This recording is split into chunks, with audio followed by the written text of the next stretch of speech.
Niining panahon nga ang putling ebanghelyo gihagit sa mga hiwi nga pagtulunan. Kinahanglan mo barog ang mga tinunan ni Kristo sa pagpakigbisog sa paglaban sa pagtuo nga makausa ug alang sa tanang panahon gihatag sa Dios ngadto sa iyang katawhan. Maoy hinungdan nga namugna kining tulumanon ang putling ebanghelyo. 30 minutos nga pagsabwag sa tinuod nga ebanghelyo kauban ni Pastor Jeremias Hangad. Ang putling ebanghelyo tulumanon nga gihatod kaninyo sa Unidos Community Bible Fellowship sa Unidos Plaridel, Misamis Occidental. Ang putling ebanghelyo, ang putling ebanghelyo, ang putling ebanghelyo.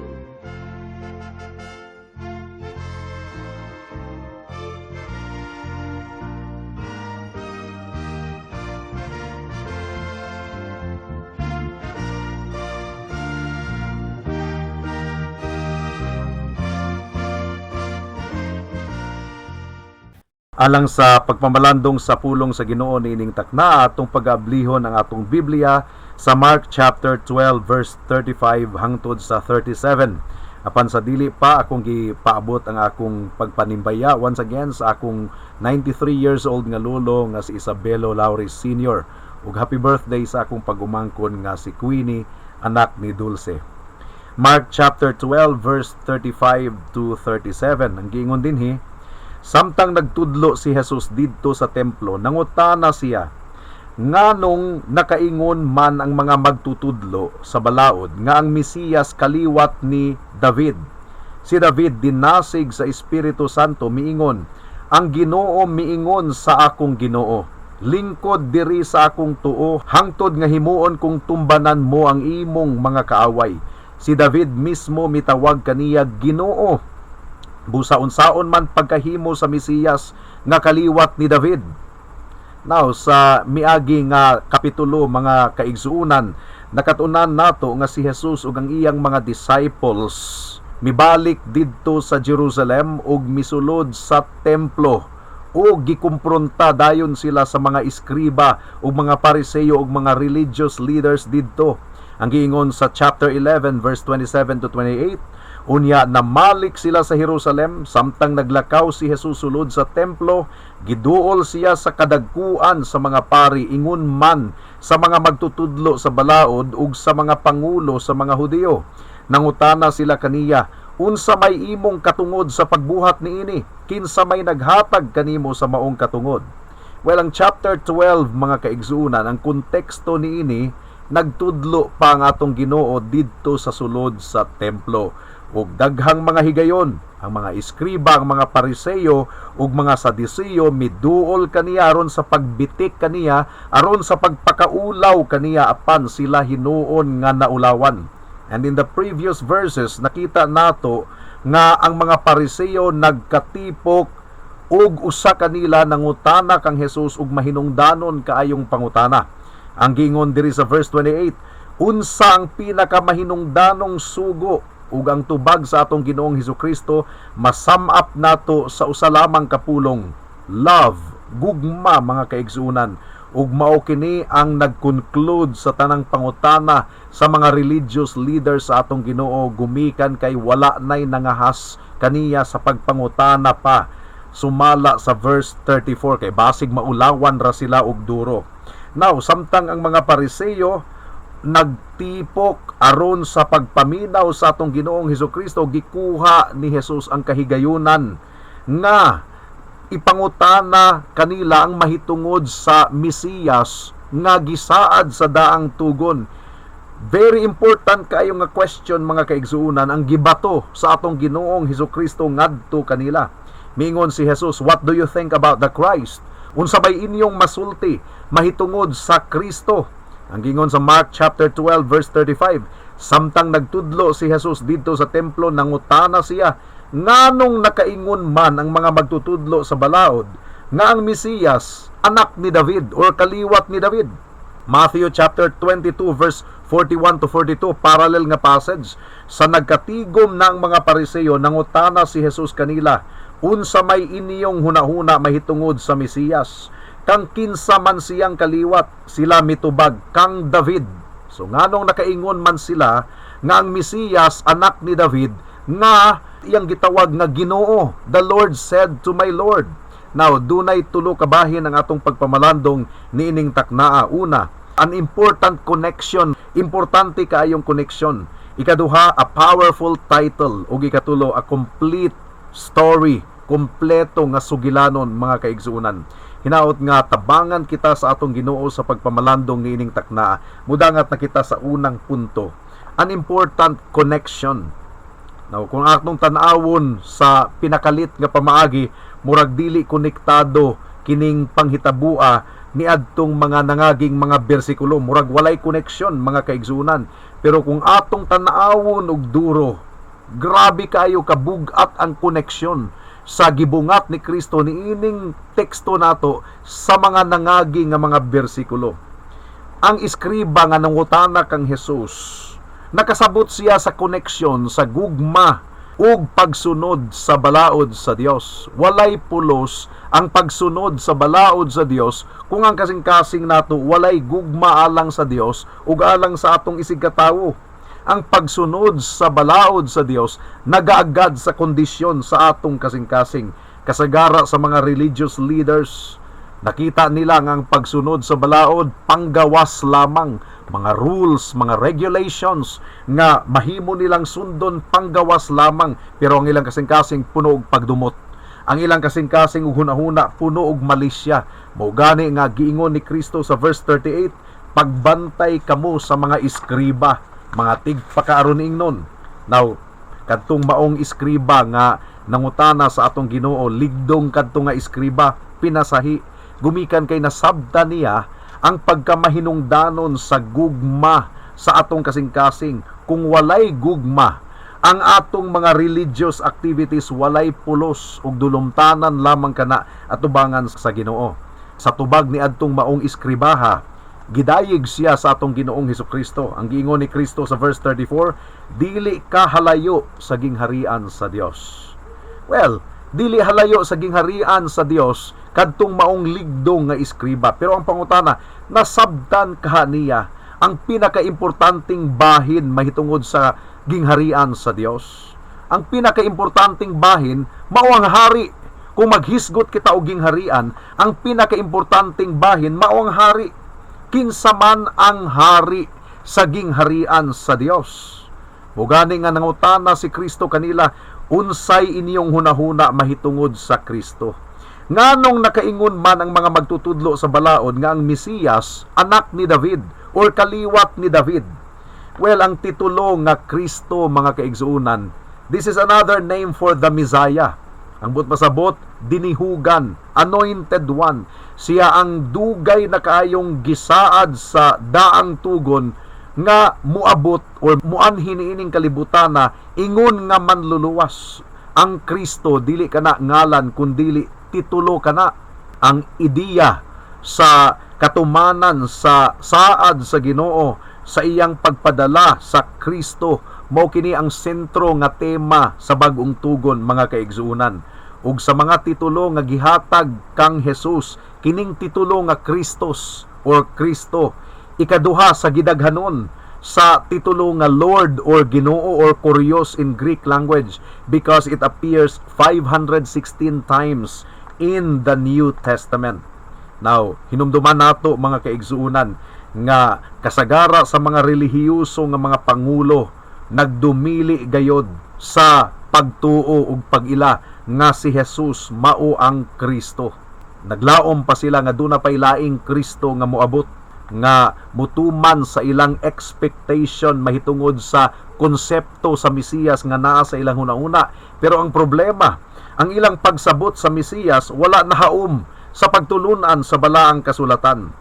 Mga hangtod karon 2022, ang mga Hudiyo nagpaabot pagayod gihapon sa pag-abot sa Mesiyas. Gumikan kay dili sila mutuo nga si Kristo mao ang Mesiyas. So once again, gikumpronta sila sa atong Ginoo sa kamatuuran, ug ang bugtong pamaagi aron alkontrahon nato ang mga bakak mao ang pagsangyaw sa kamatuuran.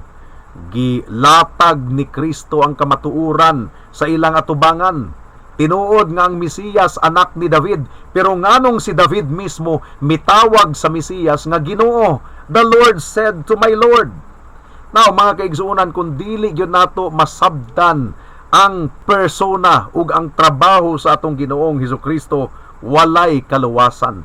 Ang giingon sa Acts chapter 4 verse 12, ang kaluwasan makaplagan lamang diha kaniya kay dinhi sa kalibutan wala nay laing ngalan nga gihatag sa Dios ngadto sa katawhan nga maoy makaluwas kanato. Ang ngalan lamang ni Jesus mao nga importante gayud kaayo nga mailhan natong tinuuray ang atong Ginoong Hesukristo sa atong kinabuhi.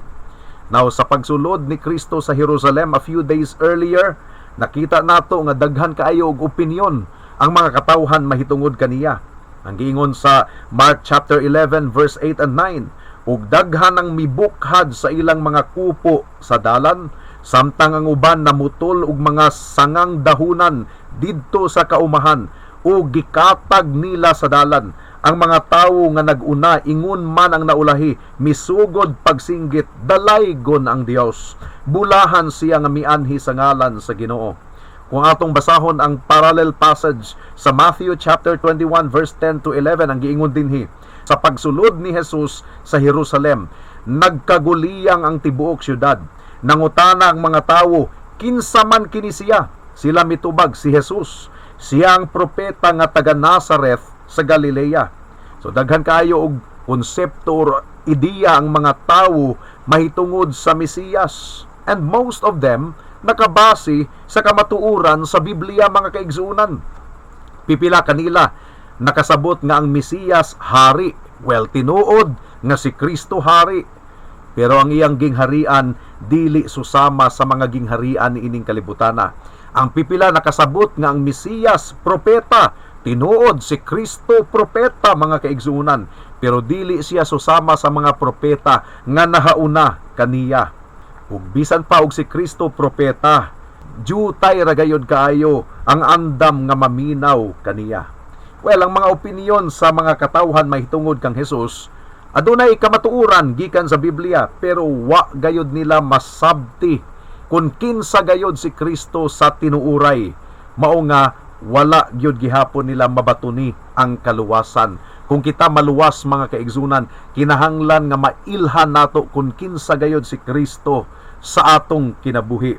Sa verse 35 sa atong teksto ni ining taknaa, makita nato nga ang mga iskriba, ang mga religious experts, nagtuo sila nga ang Mesiyas or ang Kristo anak ni David. Ug tinuod gayod, si Kristo kaliwat ni David, anak siya ni David. Klaro kayo kini sa saad sa Ginoo ni David nga nahasulat sa 2 Samuel chapter 7 verse 12 and 13. Ang giingon dinhi, ug inig kamatay nimo, ilubong ka tupad sa imong mga katigulangan, ug himuon nako nga hari ang usa sa imong mga anak, ug ligunon ko ang iyang gingharian. Siya ang magtukod ug usa ka templo alang sa akong ngalan, ug palungtaron ko ang trono sa iyang gingharian hangtod sa kahangturan. Mao nga kung atong basahon ang pinakaunang bersikulo sa Matthew, mao kini giingon, mao kini ang talaan sa kagikan ni Hesukristo, kaliwat ni Haring David nga kaliwat ni Abraham. Well, although nasabtan nila nga ang Mesiyas anak ni David, pero nagdumili sila sa pag-ila nga si Jesus anak ni David. Ang giingon dinhi sa Matthew chapter 12 verse 23 and 24, natingala ang mga tawo ug nangutana sila, siya bakaha ang anak ni David? Sa pagkadungog niini sa mga Pariseyo, sila miingon, nakapagula siyag mga yawa, kay yawa mansab ang nagtabang niya. Ang ilang pangulo nga si Beelzebul mao may naghatag kaniya gahom. So nagdumili sila sa pag-ila nga si Kristo mao ang Mesiyas nga anak ni David. Nasabtan nila nga ang Mesiyas anak ni David, pero dili sila andam sa pag-ila nga si Kristo ang katumanan niini. Mao nga gidala sila ni Kristo sa gipamulong ni David sa Psalm chapter 110 verse 1. Mo kini gitkutlo ni Kristo. Psalm 110 verse 1 ang giingon dinhi, ang Ginoo miingon sa akong Ginoo, ang hari, lingkod diri sa akong tuo, hangtod nga himuon kong tumbanan sa imong mga tiil ang imong mga kaaway. The Lord said to my Lord. Now ang mga iskriba o mga Pariseo, insakto sila sa ilang giproklamar nga ang Mesiya anak ni David. To the scribe in the previous verses, miingon si Kristo, dili kahalayo sa gingharian sa Dios, pero kinahanglan nga masayran nila kung unsa gayud ang buot ipasabot sa titulo nga anak ni David.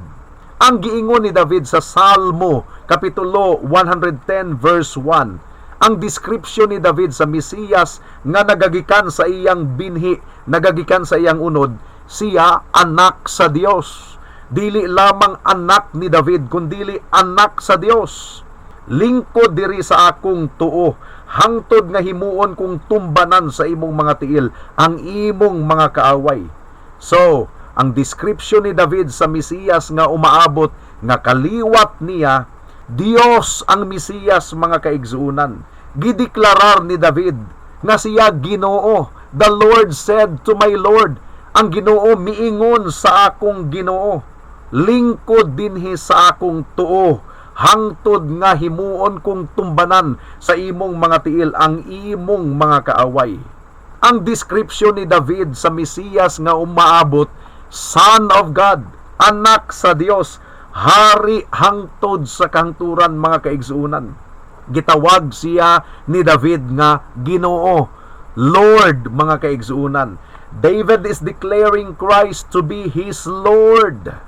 Nagipalingkod ni Jehovah sa iyang tuong kamot didto sa kahitasan, mga kaigsuunan, hangtod nga iyang malupig ang iyang mga kaaway. Now Jesus is saying that there are some things that you need to know about the title Son of David. Dili lang Son of David nga biological nga kaliwat, kundili ang titulo nga Son of David ang but ipasabot niini anak sa Dios. Usa kini kagamhanan nga titulo, mga kaigsuunan. David is speaking of a personal Lord, personal King.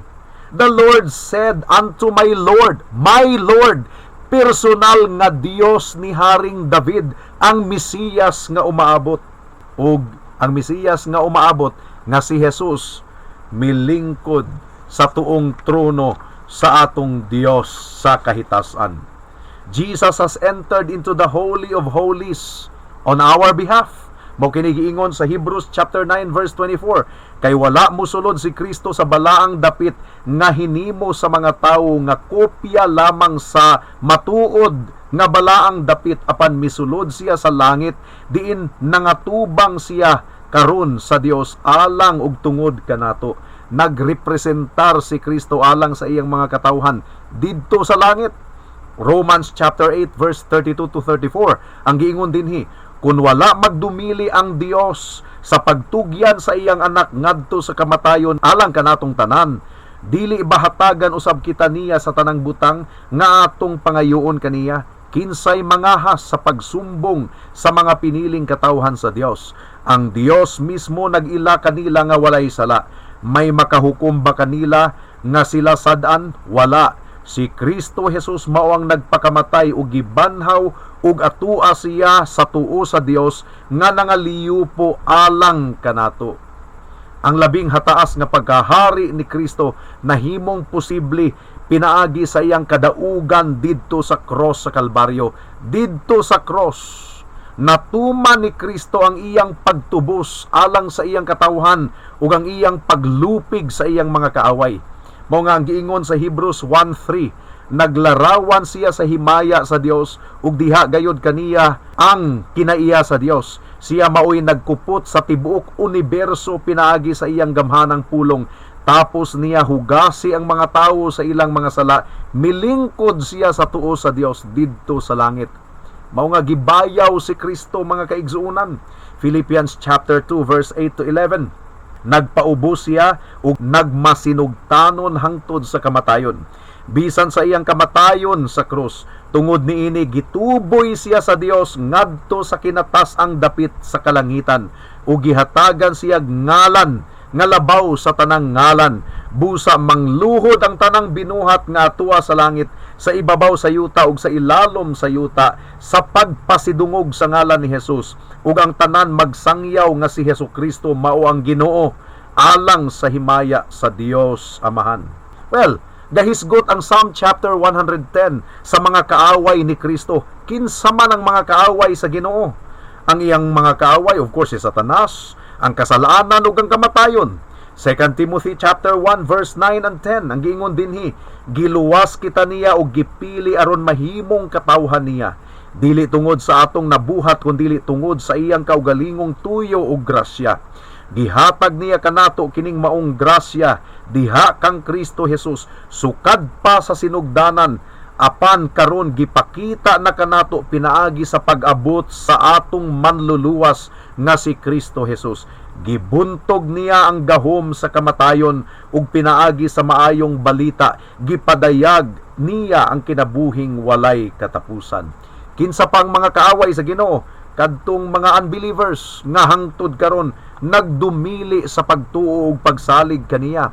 Psalm chapter 110 verse 5 to 6. Anaa sa imong tuo ang Ginoo ug buntugon niya ang mga hari sa adlaw nga siya masuko.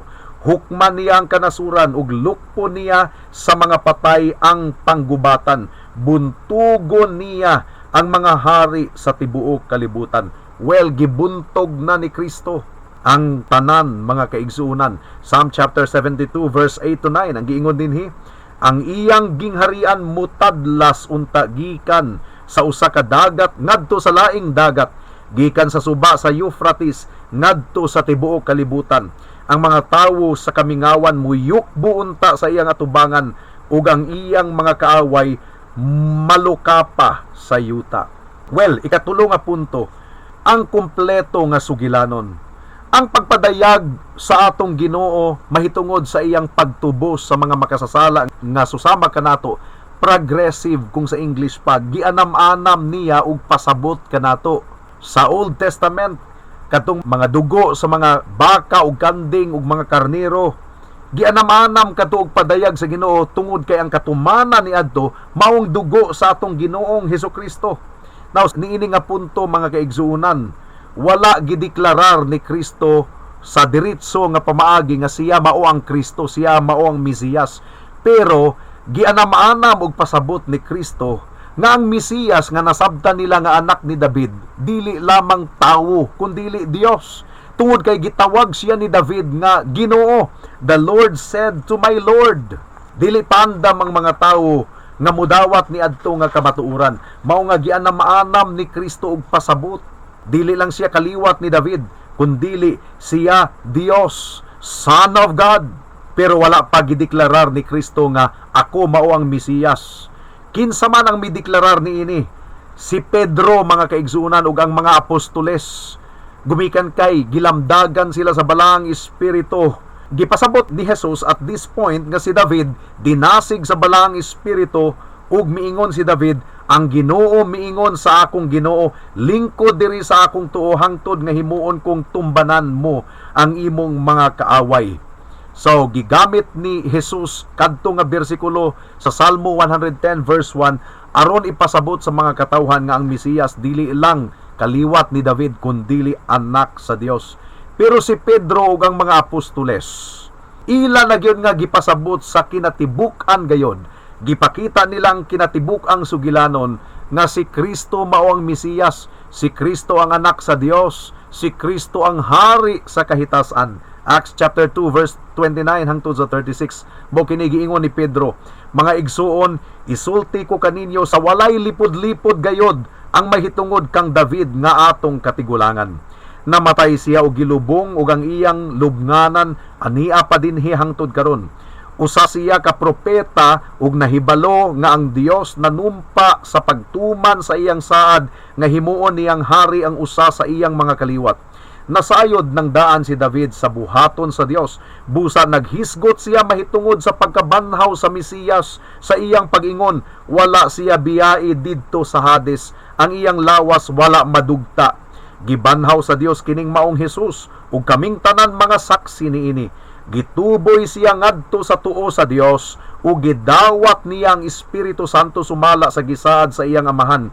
Ug ang iniyo karong nakita ug nadungog mauna ang iyang gasa nga gibubo niya kanamo. Kay si David mismo wala mo kayab sa langit. Apan miingon siya, ang Ginoo miingon sa akong Ginoo, lingkod sa akong tuo, hangtod nga himuon ko ang imong mga kaaway nga imong tumbanan. Busa ang tanang mga tawo sa Israel, kinahanglan nga masayod gayod nga kining maong Jesus nga inyong gilansang sa krus, gihimo sa Dios nga Ginoo ug Mesiyas. So gipasabot ni Pedro ug sa mga apostoles sa kinatibuk-an gayod nga si Kristo mao ang Mesiyas. Mao nga ang importante gayod kayo nga question nga atong pamalandungan mga kaigsuonan. Unsa may imong pagtuo sa atong Ginoong Hesukristo? Imo ba siyang gidawat ingon nga Dios, Hari, Kristo? Imo bang gituuhan nga ang kamatayon ni Kristo dito sa cross sa Kalbaryo, ang iyang dugo igo na aron sa pagluwas sa mga makasasala nga susama nimo ug susama kanako? It's a matter of life and death. Kinahanglang masayran nimo nga si Kristo dili lamang tawo kundi Dios.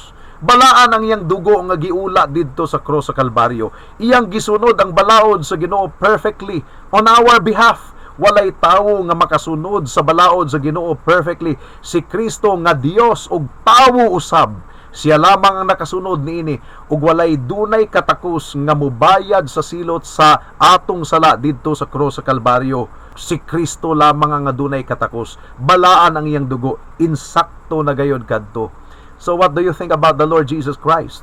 Kung ang imong pagtan-aw kang Kristo tawo lamang, o ang imong pagtan-aw sa kamatayon ni Kristo dito sa krus, murag kamatayon ni Jose Rizal, dili kaluwas.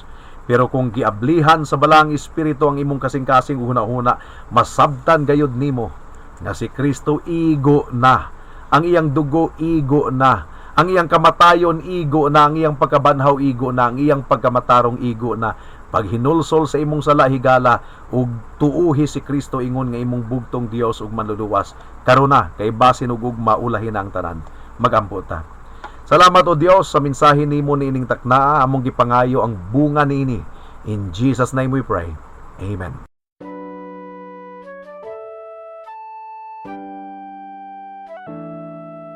Noon ay bulag ako sa daan ng kaligtasan.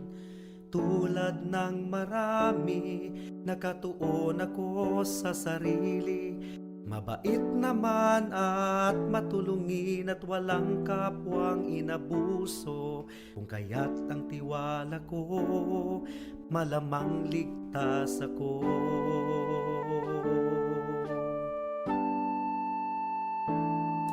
Ngunit ang isipan ko'y binuksan ng Panginoon.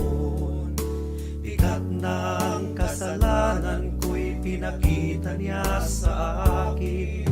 Dagdag pa ang aking puso, likas na sa Diyos ay umaayaw. Kung kaya't ako'y nabahala sa aking kaluluwa. Ano nga bang batayan ng katubusan at kaligtasan ng isang katulad kong makasalanan?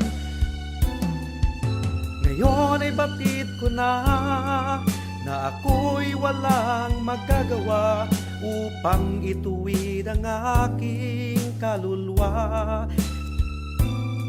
Sa harapan ng Diyos, ako'y tumawag kay Jesus at nagtiwala ng lubos sa kanyang kapatawaran at tawang puspos. Siya lang ang manunubos pagkat siya'y namatay sa krus. Dahil sa aking kasalanan, ang sumpa sa kanya'y binuhos.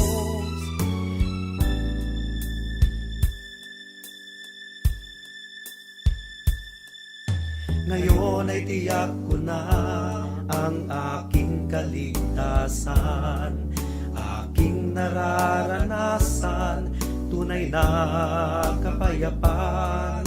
Ang puso ko'y binago niya, ang buhay ko'y inayos niya. Purihin si Jesus sa dakilang biyaya niya. Ang puso ko'y binago niya, ang buhay ko'y inayos niya. Purihin si Jesus sa dakilang biyaya niya. Alang sa dugang nga mga pangutana, mahimong mo text kang Pastor Jeremias hangad sa 0935 744 3030.